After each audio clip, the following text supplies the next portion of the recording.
The room went quiet in a way that felt heavier than silence itself, as if the air had suddenly thickened with unspoken tension. It started with a laugh that was sharp and careless, thrown out to entertain, but it cut deeper than anyone in that room wanted to admit. A single comment followed, delivered casually, wrapped in sarcasm and ignorance, disguised as harmless humor. It was a comment about skin color, about identity, about where someone supposedly really belonged. A few people chuckled, some out of discomfort and others out of habit, while several looked away pretending not to hear. No one realized yet that this moment would become the turning point that changed everything. No one expected what came next because the man standing there didn't raise his voice or demand attention. He didn't clench his fists or fire back with insults meant to wound. He didn't argue or defend himself in the way people expected him to. Instead, he paused, took a slow breath, and stared straight ahead with steady composure.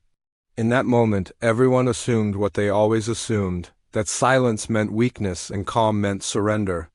They believed they held the power, that they had won without resistance. What they didn't understand was that this was the exact moment everything began to shift beneath their feet. Some people don't respond immediately not because they're afraid, but because they are deciding how the next moments will be remembered. Silence can be a strategy when emotions would only blur the truth. Calm can be preparation when chaos would hand control to the wrong people. And on that day, racism didn't meet a victim who would crumble under pressure. It met the wrong person at exactly the wrong time. This story begins long before that uncomfortable silence filled the room. It begins with someone who learned early how to carry dignity in a world determined to test it. He grew up understanding that respect was not freely given to everyone equally. He learned the rules of survival early: work twice as hard, speak half as much, and never give them an excuse to question your worth. These lessons were not written anywhere, but they were enforced every single day. Over time, they became instinct.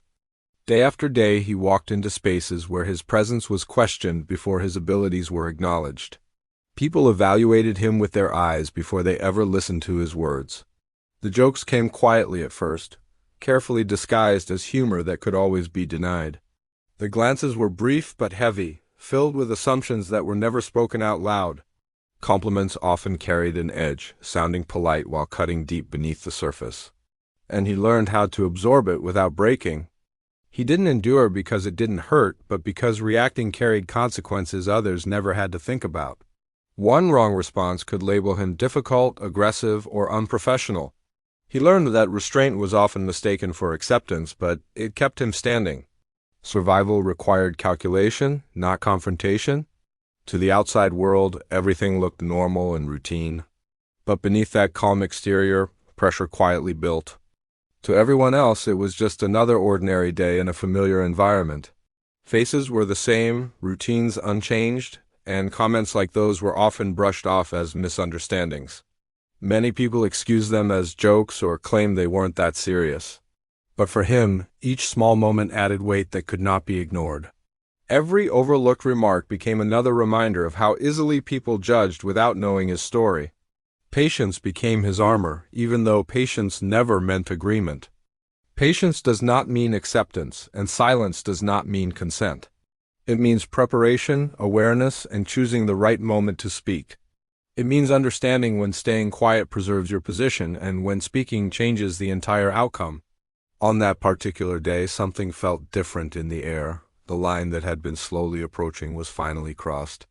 It wasn't crossed with shouting or violence, but with arrogance rooted in the belief that nothing would happen. What makes this story powerful is not anger or revenge. It is the quiet confidence of someone who knows the truth and understands timing. Racism often underestimates the people it targets, mistaking restraint for fear. Strength doesn't always announce itself loudly or dramatically. Sometimes it waits patiently and responds with precision. And when it does, it leaves no room for denial. As the story unfolds, one moment begins to expose years of buried prejudice. A single response starts to shift the energy of an entire room. People who believed they were untouchable slowly realize they made a serious miscalculation. This is not just a story about racism in one space on one day. It is a reminder that dignity, when paired with courage, can rewrite outcomes. And sometimes the calmest person is the most dangerous one to underestimate. He arrived early that morning, as he always did, not because he loved mornings. Arriving early meant fewer eyes watching him walk through the door, fewer chances for judgment before he even spoke. He dressed carefully, choosing nothing flashy or attention-grabbing. In spaces like this, appearance was never neutral. It could be turned into ammunition without warning. As he took his seat, he noticed the familiar pattern unfold around him. Conversations paused briefly and then resumed, pretending nothing had happened. A few polite nods followed, mixed with forced smiles that never reached the eyes. He ignored it the same way he always did. His focus returned to his work because excellence had become his shield. If he remained flawless, maybe they would leave him alone. But racism rarely announces itself openly at first. It slips in through tone and implication. It hides inside jokes that are labeled harmless. Someone asked him where he was originally from, emphasizing the word in a way that revealed intent. He answered simply, without emotion, hoping it would end there. It didn't. They pressed again, smiling as if curiosity excused everything. He smiled back and changed the subject. Later, another comment followed about his name being difficult to pronounce, even though no one had ever truly tried. Laughter filled the room. He did not laugh, but he did not protest either. Survival had taught him silence was safer. What no one noticed was how closely he observed everything around him. He noticed who laughed too quickly and who stayed quiet. He saw who looked uncomfortable but chose silence anyway. He remembered it all, not with bitterness, but with clarity. Awareness became his strength. By late morning, the atmosphere had shifted noticeably. The comments grew bolder and less subtle. Someone tested the limits, confident there would be no consequences. After all, there never had been before. The room had grown comfortable with cruelty through repetition, and comfort gave racism confidence. Confidence often blinds people to danger. They believe patterns will continue unchanged. They assume silence will always protect them. What they didn't realize was that silence had already turned into something else. And on that day, they were dangerously blind. The incident itself didn't explode dramatically. It slipped out casually, wrapped in humor and delivered with a smirk. A comment about skin color followed by stereotypes disguised as jokes. It wasn't shouted or emphasized because it didn't need to be. The words landed heavily all on their own. Time seemed to slow for just a moment. He felt the familiar heat rise in his chest, the instinct to respond immediately. Every part of him wanted to correct it, challenge it, expose it. Instead, he took one deep breath. The kind of breath you take when you know your next choice matters. That breath changed everything. Around him, reactions scattered across the room. Some laughed nervously, unsure how else to react. Others avoided eye contact entirely. A few seemed uncomfortable but remained silent. Silence spread, and the aggressor mistook it for approval. He leaned back confidently, satisfied with himself. He expected embarrassment or submission. What he did not expect was calm. The man stood quietly, expression unreadable. No anger surfaced, and no pain was visible. Calm unsettles people who rely on intimidation. It offers them nothing to control. The room waited, unsure what would happen next. Someone cleared their throat, breaking the tension. And then nothing happened at all. What they didn't understand was that this was not avoidance. It was calculation. He knew emotional reactions often backfired. He refused to give them that satisfaction. Instead, he began preparing. Witnesses mattered. Details mattered. Truth mattered. Power doesn't always come from volume. Sometimes it comes from preparation. As the day continued, the aggressor grew bolder. Jokes became louder and more careless. Each calm response fed his arrogance. He believed silence meant defeat. That belief became his biggest mistake. Behind the scenes, things were already moving. Emails were sent quietly and carefully. Conversations were documented accurately. People who had stayed silent began to feel uneasy. Silence is easy until it threatens you too. Moments replayed in their minds, words sounded worse the second time around. The truth grew heavier with each reflection. Accountability was approaching whether they liked it or not. What the aggressor didn't know was who the man truly was beyond that room.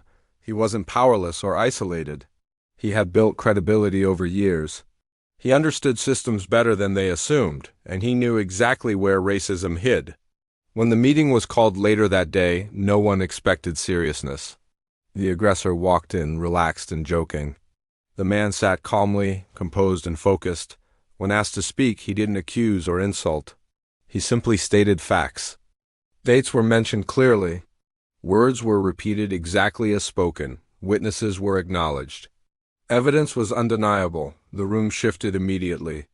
The aggressor tried to laugh it off. It didn't work. Facts don't laugh back. Calm dismantled confidence piece by piece. For the first time, the aggressor felt exposed, not attacked, but seen. And once racism is exposed, it loses its disguise. Humor could no longer protect it. The consequences arrived quietly but officially. Policies were referenced carefully. Statements were reviewed thoroughly. Behavior once ignored was now undeniable. Apologies came too late. Others found their voices. Silence began to break. Authority acted decisively. Power shifted without chaos. He didn't celebrate or gloat. Justice wasn't humiliation, it was correction. A line was drawn clearly. The impact spread beyond that room. Conversations changed noticeably. Jokes stopped abruptly. Accountability entered the space. Others felt seen and empowered. Silence was no longer the only option. Calm strength proved louder than anger. The environment slowly shifted. He continued his work unchanged on the surface. Inside, the weight had lifted. Speaking up had freed him. Power had been restored. The aggressor faded into the background. Loudness disappeared. Consequences remained. A lesson was learned permanently. This was not a story about winning. It was about refusing to lose yourself. Racism underestimated him that day. And it paid the price? Because silence is not weakness, calm is not fear, and the wrong person to target is the one who knows exactly what they are doing.